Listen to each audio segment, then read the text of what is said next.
ntị ọhaneze ndị Igbo ka ekunume aka bụkwa nwaada Ada Ngalado.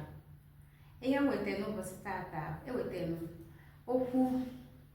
ụzọokwu atọ ndị oyibo kpọrọ look, watch and observe. Look, watch and observe. Ewetara m okwu atọ ahụ ka m kọwara anyị ihe okwu atọ a pụtara n'asụsụ Igbo nakwa ka esi etinye ha na ngalaba okwu.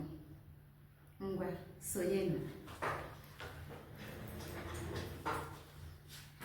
Nke mbụ m nwere n'akwụkwọ m n'ụbọchị taa bụ okwu ndị oyibo kpọrọ look. Gịnị bụ look? L-O-O-K. Gịnị bụ look n'asụsụ Igbo? Look wee bụrụ legodu, lee anya. Kedu otu esi etinye lee anya n'okwu Igbo? Lee anya pụtara ihe ilele anya, wepụ anya gị. Mmadụ nwere ike isi gị lee anya n'akwụkwọ a, lee anya n'ihe onyonyo a, lee anya n'akpụ nkwụ a. Lee anya bụ ihe ilele anya ozugbo, wepụ anya gị.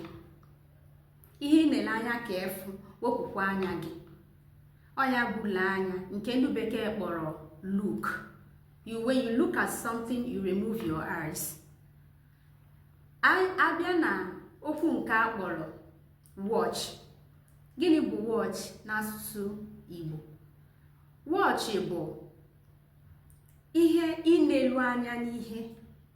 Inelu anya n'ihe ya bụ watch. Watch bụ ihe inele anya n'obere oge, wepụ anya, dịka onye na-eme ihe onyonyo. Inelu anya n'ihe onyonyo, inele egwu ya bụ watch. Ihe nlele anya nwatakịrị oge, wepụkwa anya gị. Ị nwekwara ike ile anya n'ihe ahụ ka ị wee mụta ya, ma ọ bụ inele anya, wepụkwa anya gị, enweghị ihe iji ihe ahụ eme. Abịaza n'ihe ndị bekee kpọrọ observation. Observation wee bụrụ inelu ihe anya.